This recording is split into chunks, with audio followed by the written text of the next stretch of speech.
Vamos lá então.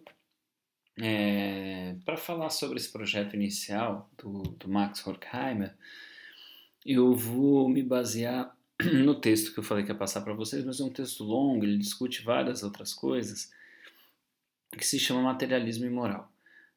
Tem outros textos dele importantes, caso vocês se interessem, eu posso recomendar, mas esse texto é porque ele vai discutir diretamente a questão da moral a partir de um referencial materialista. E isso, acredito eu, nos aproxima dos direitos humanos, né? Principalmente naquela acepção mais ampla que a gente falou, de que os direitos não são só o jurídico. E aqui também, nesse texto, ele já faz uma relação explícita com a psicologia, né? Ele propõe algumas tarefas para a psicologia que eu tomo como um projeto para mim, né? Como um projeto no qual eu trabalho e como uma possibilidade aí para interessante, né? De pesquisa psicológica e de intervenção. Não era a ideia dele, mas a gente pode pensar em algumas coisas. Bom, primeiro por que desse texto, né? E mais um momento fofoca, mas como é que eu retomei, assim, descobri ou redescobri esse texto quando eu estava fazendo meu doutorado. O tema do meu doutorado foi inclusão, né? Inclusão escolar. E quando eu estava lá falando, né, sobre inclusão, ou estudando, tentando dar conta, era uma coisa de que assim eu comecei a ler muito sobre a fundamentação da inclusão escolar e estava lá, a fundamentação da inclusão são os direitos humanos, em vários documentos, em vários textos, né? E aí eu falei, bacana, então eu vou estudar um pouco sobre o que fundamenta os direitos humanos para entender por que eu estou defendendo a inclusão. Eu não estava só estudando a inclusão, eu estava defendendo a ideia. E aí, quando a gente começa a estudar isso nos direitos humanos, começa a virar uma confusão, né? Porque boa parte dos autores que escrevem sobre inclusão são autores baseados numa filosofia pós-moderna, de que está mudando, é um novo tempo e tal. Mas essa filosofia é uma filosofia que diz que implode ou que é muito crítica e não acredita nos valores de liberdade, igualdade, fraternidade do iluminismo, né? São críticos do iluminismo. Mas o que fundamenta os direitos humanos são as questões iluministas, como a gente viu de uma forma geral, e aí virou uma confusão na minha cabeça. Resolvi eu ir estudar mais coisas, as origens, né, dessas coisas todas, e fui ler Nietzsche. E aí, pronto, a coisa degringolou de vez, né? Então, esse caminho que eu estou fazendo aqui, hoje já um pouco mais tranquilo, é graças ao Horkheimer, porque eu ia lendo Nietzsche desconstruindo tudo, eu falei, meu Deus, nada fundamenta mais nada, tá tudo muito confuso, eu não sei mais para que lado eu vou, e aí o Horkheimer me salvou, né? Me salvou por quê? Olha, né, meu depoimento, ó Senhor. Há uma questão bastante séria aqui, que era a de um fundamento racional que Nietzsche bate diretamente, e aí eu fiquei naquela, bom, mas como diria Nietzsche, se tudo é uma invenção humana, né, tudo é humano, demasiado humano, o que é que faz com que eu acredite que os direitos humanos devem ser defendidos? E aí, se eu não acreditava mais nisso também, por que eu estava fazendo meu doutorado, afinal de contas?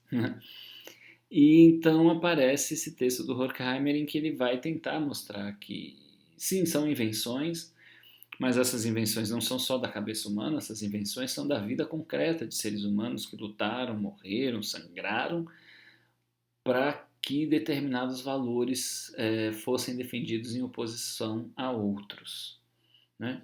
Então, os valores que fundamentam os direitos não são fundamentos puramente racionais, mas são fundamentos históricos, concretos de lutas de pessoas. E isso faz com que alguns valores sejam mais defensáveis do que outros, né?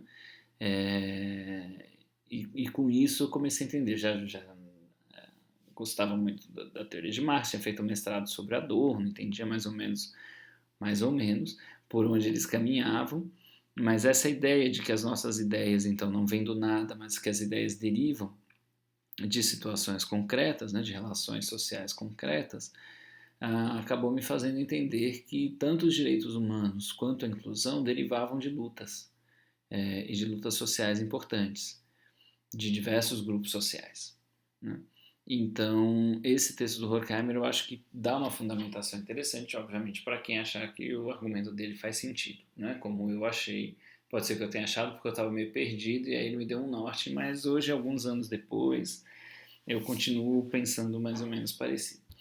E fui descobrindo também que esse texto do Horkheimer, ainda que não seja diretamente citado nesse sentido, influenciou muito a terceira geração da Escola de Frankfurt, né?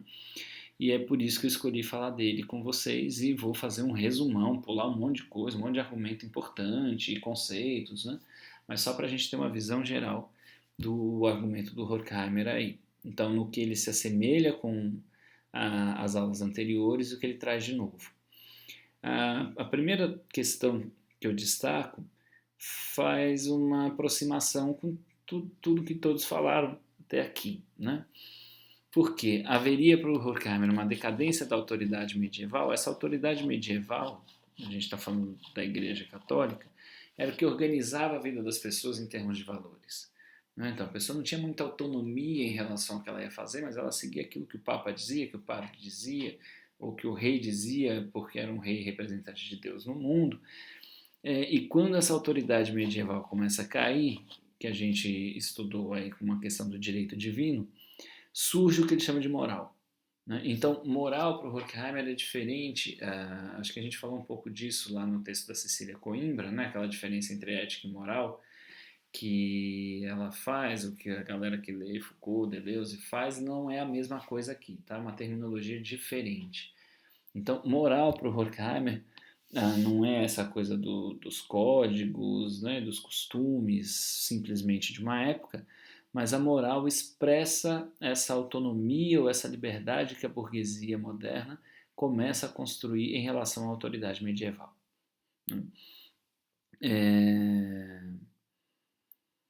Mas o que acontece? Esta filosofia moral, né, ou essa ideia, essas reflexões sobre essa moral, acabam ganhando muita força no idealismo. Para ele, o grande representante dessa vertente é Kant, que a gente já viu lá para trás, no imperativo categórico, lembram? Age como se tua ação pudesse se tornar universal. Então é uma regra formal, sem conteúdo direto, que poderia se aplicar a todo qualquer conteúdo, a partir de uma questão racional. Só que, como diz o Horkheimer, e ele é um discípulo de Marx, né, do materialismo histórico, ele vai dizer: esta filosofia moral idealista, não toda filosofia moral, mas a filosofia moral idealista é a histórica. Né? Ela tem um problema porque ela acaba afirmando as ideias das classes dominantes. O Horkheimer tem textos anteriores a este em que ele faz a crítica do justnaturalismo como uma ideologia. Para quem se lembra disso, ideologia no pensamento marxista é uma forma dominante de pensar que é da classe dominante e que obscurece as relações concretas. Né? Então, para o Horkheimer, ainda que essa moral traga algo da liberdade que a modernidade vai construindo, ela se torna idealista e ahistórica. E o que acontece então? Para se opor a Kant, porque ele diz: o imperativo categórico seria muito bom se a gente vivesse numa sociedade justa. Mas numa sociedade extremamente desigual e injusta, como a gente vive mesmo nesses períodos revolucionários, é muito arriscado acreditar numa moral fundamentada racionalmente. O Horkheimer gostava muito de um filósofo do século XIX chamado Arthur Schopenhauer. Outro autor que a gente conhece, né, mais próximo nosso, que gosta muito do Schopenhauer, é o bom velhinho, né? É Freud que cita aquela parábola dos porcos espinho, para quem se lembra, para quem leu esse texto comigo em sala, né? O Psicologia de Massas e Análise do Eu. Mas o Schopenhauer um autor que influencia Nietzsche e que começa a questionar também o iluminismo. Então ele traz algumas coisas importantes. Porque ele vai dizer o quê? O imperativo categórico kantiano é difícil de ser sustentado porque as razões do agir, né, ou seja, aquilo que impulsiona a ação do ser racional, permanece oculta ao agente. Ou seja, boa parte do que nos motiva para a ação não é racional, não é consciente. O Schopenhauer chama atenção para isso, né? E o Horkheimer assina embaixo. Não pelos mesmos motivos do Schopenhauer, né? O Horkheimer não aceita necessariamente uma teoria irracionalista como a que o Schopenhauer começa a desenvolver. Mas por que a teoria irracionalista faz sentido, ou todas aquelas outras teorias que a gente conversou fazem sentido, e por que a psicanálise faz sentido para o Horkheimer aqui? Não porque elas em si são grandes expressões da verdade ou teorias muito, muito boas e que valem para todo e qualquer momento, mas porque na nossa história, como a organização social é bastante descontrolada, né? Como a organização social é bastante injusta e como nós temos pouco poder sobre ela e boa parte do que rege a nossa vida nós não temos poder ou somos inconscientes sobre, essas teorias traduzem bem a nossa condição concreta nessa sociedade. É mais ou menos por aí que segue o raciocínio do Horkheimer inspirado pelo Schopenhauer, né? Então, para a gente, o que é importante? Se vocês não entenderam muita coisa até aqui, anotem e perguntem. Mas se não entenderam também, tudo bem. Eu acho que a frase mais importante aqui é o fato de que a gente está chamando a atenção para um aspecto não racional da moral e, por consequência, do direito. E a psicologia teria esta função, ele vai explicitar isso mais adiante, mas a gente está falando não só de uma razão moral, mas a gente está falando de sentimentos morais. E isso começa a tornar o campo mais interessante para a gente aqui, tá? O que o Horkheimer vai dizer, num primeiro momento, que é um cuidado que ele toma, né? Aquilo que nos move, ou aquilo que permanece oculto a esse sujeito, muitas vezes vai ser considerado um instinto, ou um impulso, ou uma pulsão, como vocês quiserem. Mas para o Horkheimer há um problema porque a gente está naturalizando algo que não é natural. Então ele já chama, ele coloca entre aspas, e já é uma certa ironia aqui, porque ele chama isso de instinto econômico. Mas se vocês se lembrarem, algumas aulas atrás, acho que quando eu fiz lá o finalzinho do Justnaturalismo, eu coloco a crítica do Horkheimer, né? Dizendo que esse instinto, na verdade, não é biológico, mas ele é econômico. Ele é um resultado das relações econômicas em que a gente vive. Então, não dá para naturalizar e dizer que é biológico, né? E não é só dizer que é algo entre o somático e o psíquico, mas é resultado das relações econômicas nas quais a gente se encontra. Então, com isso, tanto o instinto fica naturalizado, como os problemas sociais, já que a gente não consegue tomar essa consciência social e psicologiza a coisa, acabam se tornando conflitos internos do indivíduo, né? Então, essa relação entre os instintos, os conflitos internos, a relação id-eu e super-eu, e o Horkheimer fala disso no texto, né? São um problema. Nessa parte, ele critica diretamente Freud, numa nota de rodapé, dizendo que a possibilidade de autoconsciência na nossa sociedade acaba se perdendo porque o discurso psicológico a substitui. Então, quando a gente poderia viver conflitos que nos fazem refletir sobre a ordem do mundo, sobre as injustiças e sobre toda uma estrutura de instituições opressoras, a gente acaba traduzindo isso em id, ego, superego, conflitos do inconsciente, né, o da libido com a consciência e outras teorias que vão tentar dar conta disso e acabam traduzindo no nível puramente individual e psicológico. Então, o Horkheimer, nesse primeiro momento, chama a atenção para o fato de que são sentimentos morais, é algo que escapa à consciência, mas também já deixa a gente atento ao perigo que é psicologizar esse negócio. Tá? Então, a psicologia é importante, mas a psicologização é um perigo, né? Basicamente, acho que as mensagens centrais aqui são essas.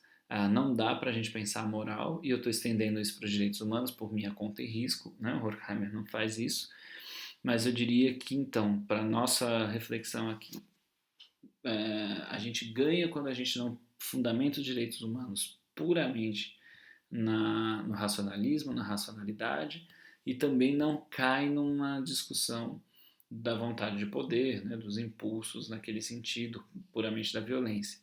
Mas entende que muitas vezes o que há de sentimentos morais e de valores é muito importante também, e por isso a gente precisa lançar mão da psicologia, mas sem recair no psicologia. Né? Bom, seguindo aí. Um trecho, né, do Horkheimer que pode nos ajudar. Então diz ele, o domínio do processo total da sociedade pelo homem só pode ser realizado se esta, na sociedade, vencer sua forma anárquica e constituir-se como sujeito real, ou seja, por meio da ação histórica, praxis. Bom, o que significa isso? Né? A nossa sociedade, a gente não tem como dominá-la racionalmente, né? Ou explicá-la racionalmente ou totalmente pela razão, porque se, como ele é um marxista, ele acredita nisso, né? A consciência é um reflexo das condições concretas de existência, das relações concretas de produção da vida. E essas relações são relações anárquicas, não no sentido do anarquismo, mas de que elas não seguem um padrão racional. Né? A gente não tem um planejamento, a gente deixou o mercado livre, como o liberalismo exigiu e conseguiu, e isso tem uma consequência direta para a nossa forma de entender o mundo, entender a sociedade, né? Concretamente falando. Então, a única forma que a gente teria de transformar isso é por meio da ação histórica, da praxis, da revolução, ou seja, com planejamento econômico justo e igualitário, que é a proposta, né, que surge aí com o socialismo no começo do século XX. Quer dizer, desde antes, né, mas pela qual Horkheimer se norteia. Né? E aí vai dizer, essa ação histórica não emana do indivíduo. Então também não adianta concentrar no indivíduo. O indivíduo tem algo importante para dizer, representa algo importante, mas não é dele que vai emanar a praxis ou essa ação histórica. Essa ação emana de uma constelação de grupos sociais, em cuja dinâmica a consciência naturalmente desempenha um papel importante. Então, há muito de não consciente no processo, mas a consciência tem um papel importante. E essa imagem é bonita, né?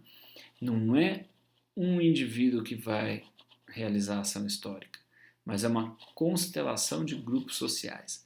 Então, como se ele dissesse, cada grupo social é uma estrelinha que forma uma constelação transformadora. Né?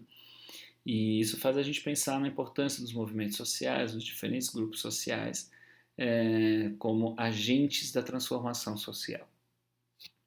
Bom, isso implica, então, em a gente entender todas essas questões dentro de uma antropologia materialista. O que significa isso? Antropologia tem um sentido aqui não do que a gente está acostumado, de antropologia cultural ou da antropologia social, que já são contemporâneas ali do Horkheimer, mas antropologia num sentido filosófico, antropologia filosófica, que é aquela que tenta entender o que diferencia os seres humanos dos outros animais, né? Ou seja, é um estudo do que nos torna humanos. E, para não cair numa antropologia idealista, ele propõe uma antropologia materialista. E o que essa antropologia materialista traz? E aí não é ele diretamente, né? Desculpem, mas estou falando dele, que adota essas ideias, mas ele cita um autor francês do século XVIII, que vai falar que os interesses particulares e gerais podem deixar de ser diferentes por ato histórico.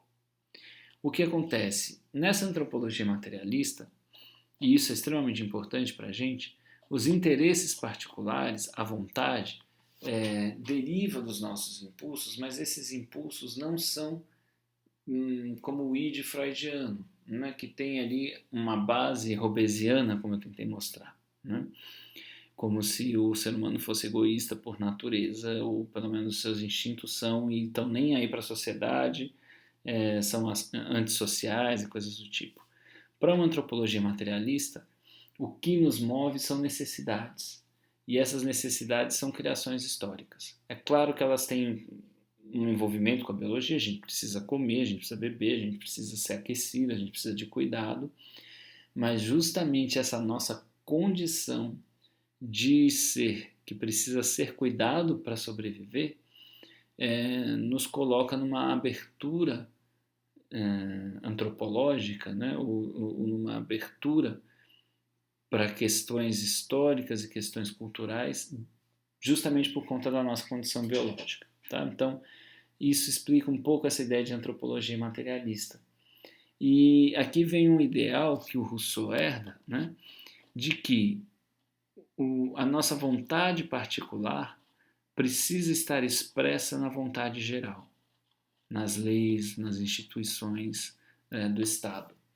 Então, o que o Helvétius vai dizer lá no século XVIII, né, ele influencia os revolucionários franceses, que há um conflito entre interesses particulares e interesses gerais. Né? E há porque os nossos interesses gerais não são gerais, são interesses das classes dominantes. Pensando no século XVIII, claramente da nobreza e do clero. Então, o que faz isso poder, essa diferença ser vencida? Não é um ato racional puramente, não é uma descoberta de um mistério antigo, como propõe o Agamben, mas é o ato histórico. Né? É a praxis, é a possibilidade de nós mesmos transformarmos as instituições, junto com aqueles grupos que a gente estava falando antes. Então, o que vai dizer o Horkheimer? A moral, e aqui eu estou traduzindo como direitos humanos, né, é uma ciência vã se não se fundir com política e legislação. Então, de nada adianta a gente ficar discutindo, a gente ficar teorizando, se não tiver uma ação concreta, se não tiver algo que nos mobilize no campo da política e das leis, né, da política e do direito.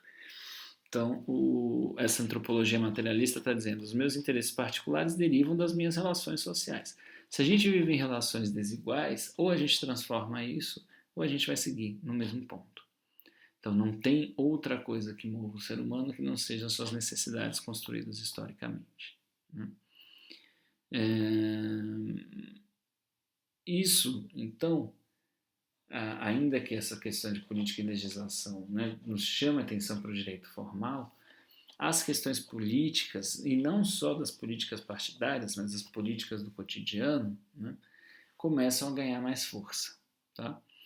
Com isso, o Horkheimer, que estava argumentando muito em torno das ideias de Kant, do imperativo categórico, lá no texto, começa a transitar para um argumento de Hegel. Né? E o que ele diz, sou eu, né, interpretando o texto, pode ser que ele diga outra coisa, mas eu entendi assim.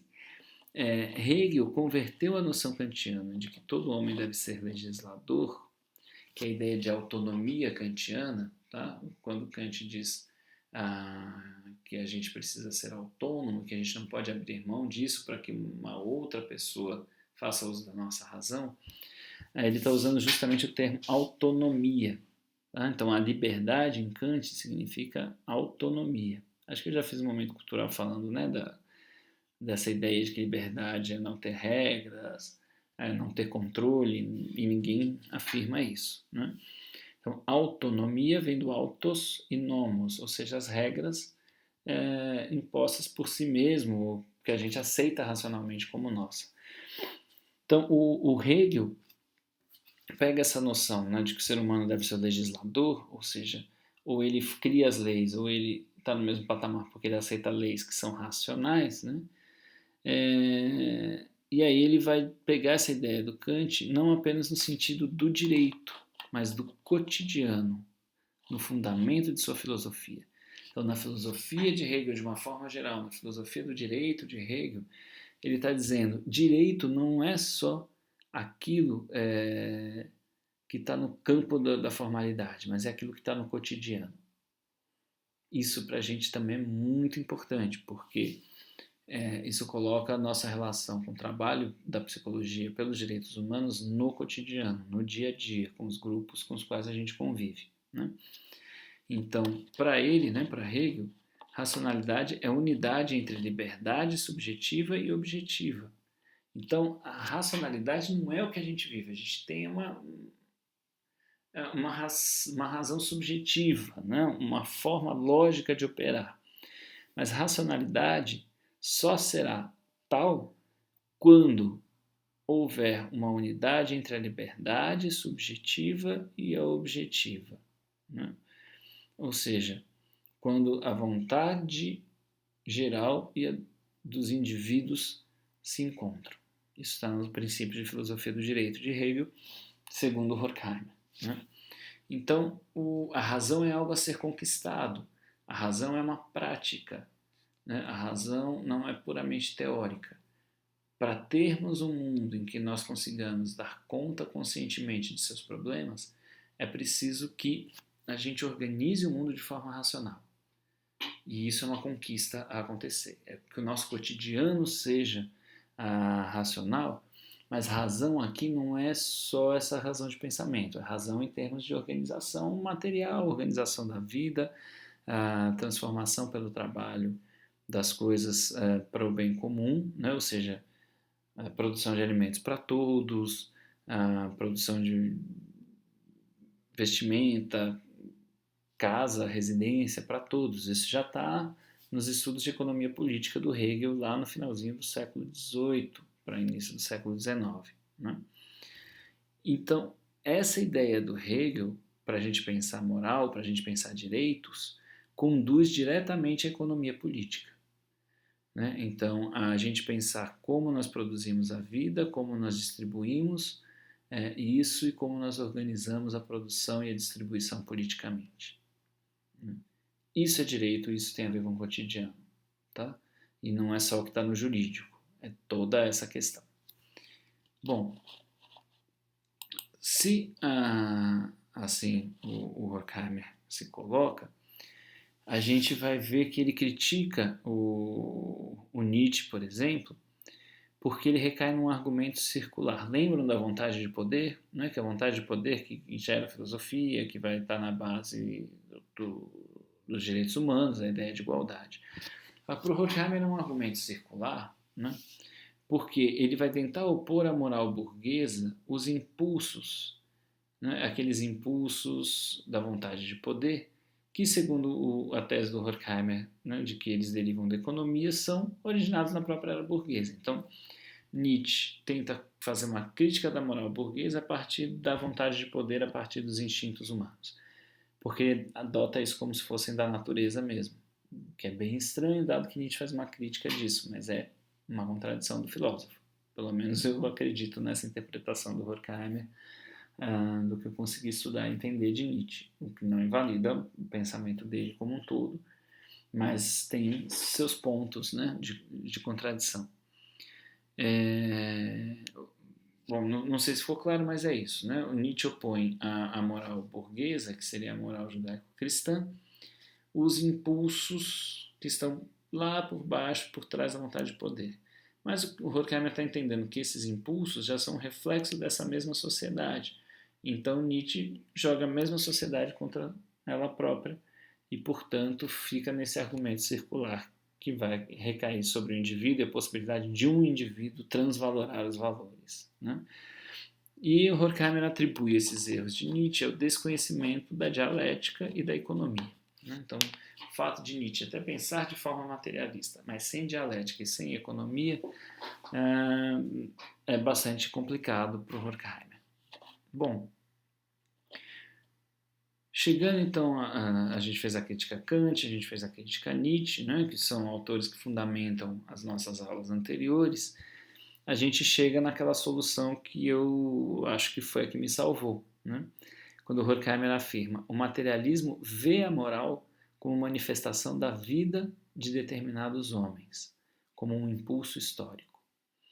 Então, a moral não é só ideia, ela é manifestação da vida de determinados seres humanos. Ou seja, os direitos humanos não são só ideias racionais e bonitinhas para colocar no papel. São manifestação da vida de determinados seres humanos, com um impulso histórico. Então, essas vidas formam um impulso, não a vontade de poder, não as pulsões do id, mas como essa vida desses homens, esse movimento concreto de seres humanos. Tá?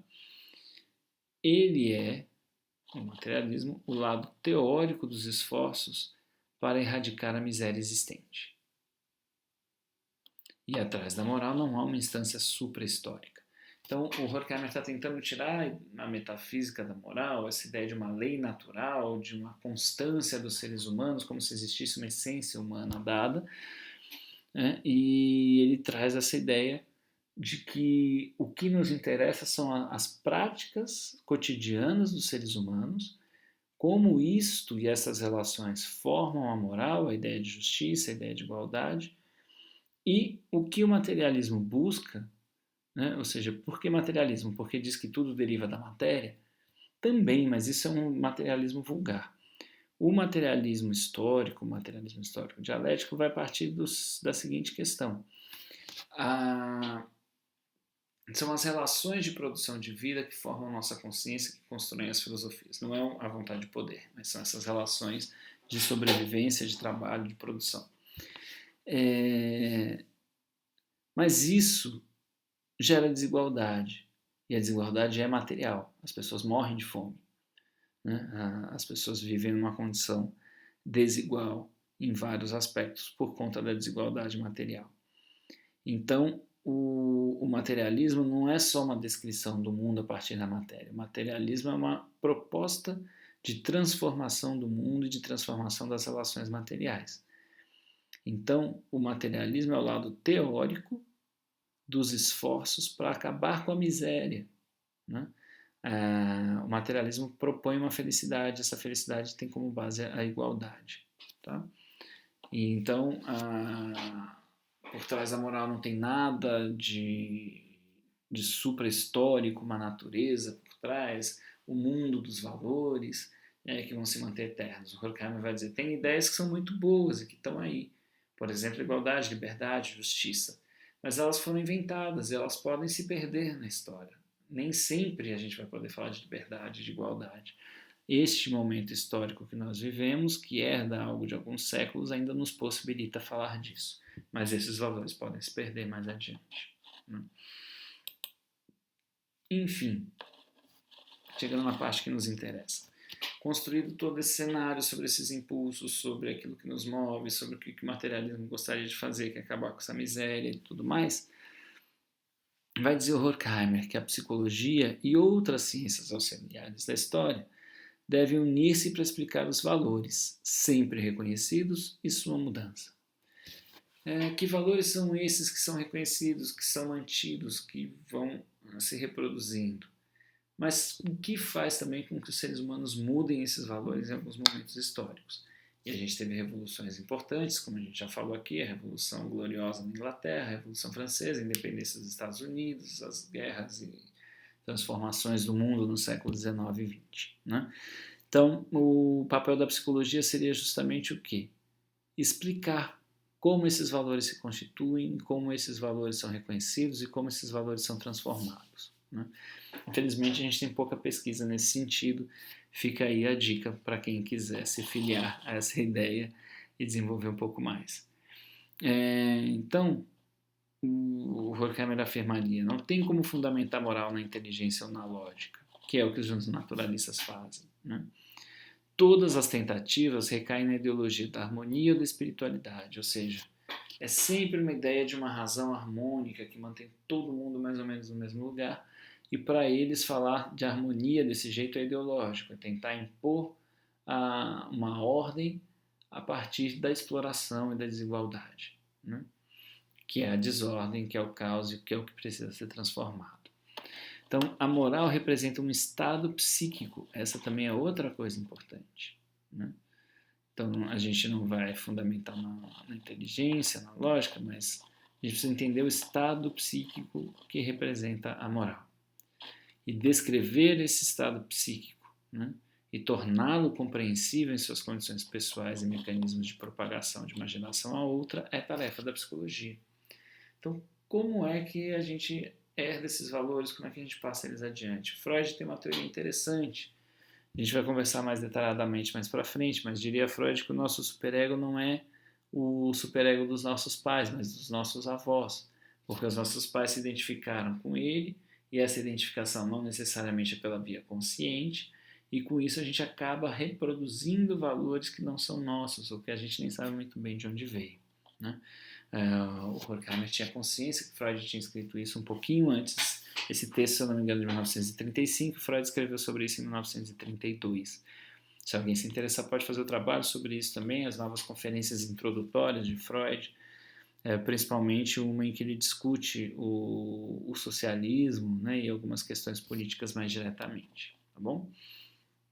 Então a ideia geral aqui é: a psicologia precisa estudar isso, precisa estudar como é que a gente reproduz valores e como a gente transforma valores. A psicologia ou os direitos não podem ser fundamentados puramente na lógica, mas é preciso que a gente entenda essa moral como um estado psíquico, né? Que mecanismos estão envolvidos. E isso não só para a psicologia em si, mas para que a gente se entenda, a gente saiba o que nos envolve tanto na opressão quanto na luta pela liberdade. Então, com isso, Horkheimer passa a dar um destaque para o sentimento moral. E como esse sentimento moral está vinculado ao amor. Mas não ao amor romântico, né? Não é essa a ideia que ele quer trabalhar. Ele trabalha o amor nesse texto a partir de dois outros termos, que são a compaixão e a política. Então, amar nos tempos que a gente vive, diria Horkheimer, é sofrer com o sofrimento do outro, né? E buscar formar uma comunidade de iguais. Então, política para ele não é politicagem. Política é efetivamente construir uma sociedade de iguais. E compaixão é o que nos mobiliza porque nós sofremos com o sofrimento do outro. Porque nós não aguentamos mais ver o outro sofrer e gostaríamos de transformar algo nesse sentido, né? Isso é o amor para o Max Horkheimer. Então, a compaixão, citando um trecho direto dele, eu gosto muito de discutir esse tema, né, da compaixão. Diz ele que é quando nós percebemos os homens, né, os seres humanos, não como sujeitos de seu destino. Aquela coisa anárquica que a gente falou antes. Então, o simples fato de que a maioria da população não tem o menor poder sobre suas vidas já é algo que desperta compaixão, né? Então, se esses seres humanos não são sujeitos do seu destino, eles são objetos de um acidente cego da natureza, né? E como é que o sentimento moral responde a isso? Pela compaixão.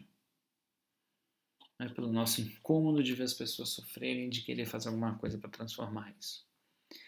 E aí, quando ele fala em justiça nesse texto, justiça é justamente a vitória sobre a desigualdade, né? Sobre a injustiça. Então, bem concretos os critérios, né? Não são critérios abstratos, puramente filosóficos. Nessa sequência, então, ele vai dizer que o materialismo, portanto, não pode simplesmente se voltar para questões racionais, tem que fazer essas pesquisas, mas principalmente se volta para a ação criadora do sujeito.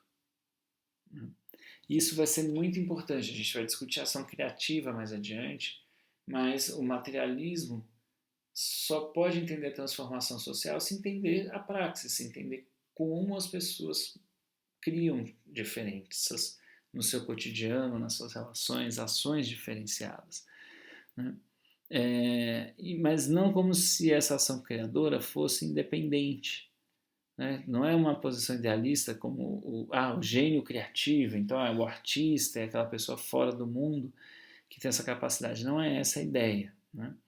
A ideia é de que essa ação criadora resulta de uma evolução da qual participam elementos subjetivos e objetivos. Então, o mundo à nossa volta já tem respostas construídas por outros grupos que pode parecer óbvia para a gente levar adiante e criar algo novo, mas que nem sempre é assim, né? Então, essa ideia de um sujeito livre, né, criativo, é muito estranha ao materialismo, porque para o materialismo todos nós nos constituímos nas relações com os outros. E é dessa concretude de relações que nós nos tornamos o que somos, né? E, por fim, o Horkheimer vai dizer que para a gente entender tudo isso, o materialismo vai se distanciar do positivismo, né? Ele tenta entender o mundo não de forma positiva, como essa filosofia das ciências, mas ainda que o materialismo se distancie do positivismo, ele não abre mão da pesquisa concreta. E essa pesquisa é extremamente importante. Tá? Então, Horkheimer tem um projeto científico e filosófico e multidisciplinar que tenta entender essas relações de compaixão, política, igualdade, desigualdade, etc. E nesse meio de campo, na divisão entre as ciências, a psicologia tem uma importância para tentar entender como os valores são herdados, como os valores são defendidos ou como os valores são transformados. Como a criatividade, guardem bem isso, né? Para a gente falar um pouco mais adiante, mas como a criatividade do sujeito é importante para a gente compreender os direitos ou o direito que pode vir a ser, né? O direito como algo que pode não existir no mundo que a gente está, mas que a gente tem condições de imaginá-lo e lutar por ele. E só para destacar uma parte bem bonita, né, eu vou colocar isso daqui no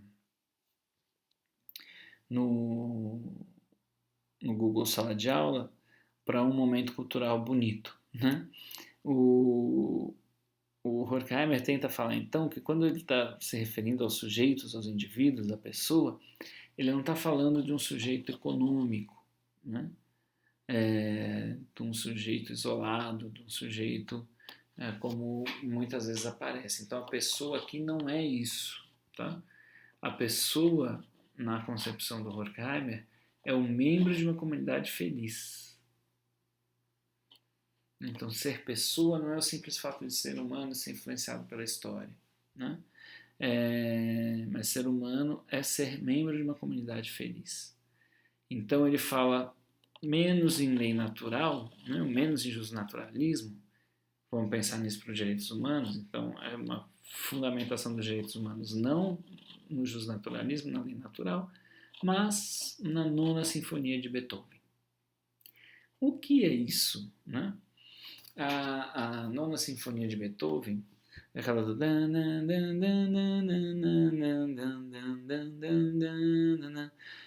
tem um link aí do YouTube de uma orquestra brasileira executando. O final da Nona Sinfonia, que é o que ele cita, tem como letra, a gente não vai entender porque está em alemão, né? Alguém pode entender alemão e entender a letra, mas eu não entendo. É um poema, é uma poesia do Schiller, que está vivendo ali nessa mesma época, empolgado com todos esses acontecimentos históricos, que se chama Ode à Alegria. Então, se vocês quiserem, botem no Google, né? Dá pausa aqui, copia esse troço do endereço do vídeo, ou simplesmente coloquem Nona Sinfonia no YouTube, abre no Google a letra com a tradução e deem uma olhada no que o Horkheimer quer dizer. Mas acho que mais importante é ouvir a música com um coro grande, com orquestra, que dá, acho que essa sensação, né, ou pelo menos traz essa coisa de que não é puramente racional, implica uma sensibilidade, implica os sentimentos morais, e aí esse tema mais psicológico, né, que nos envolve mais diretamente, fica ilustrado por esse momento cultural que o próprio Horkheimer dá no texto, que eu acho que vale a pena vocês vivenciarem de alguma forma. Então, essa é a carinha do senhor Max Horkheimer, nascido em 1895, falecido em 1973, tá bom? Então, esse vídeo ficou um pouquinho mais longo, né, que é o que eu queria falar dos fundamentos aí, desse texto do Horkheimer, desse projeto inicial, Espero que tenha conseguido me fazer entender ou que surjam dúvidas para a gente poder conversar na nossa aula, tá bom? Então, em breve eu faço o terceiro vídeo e mando para vocês.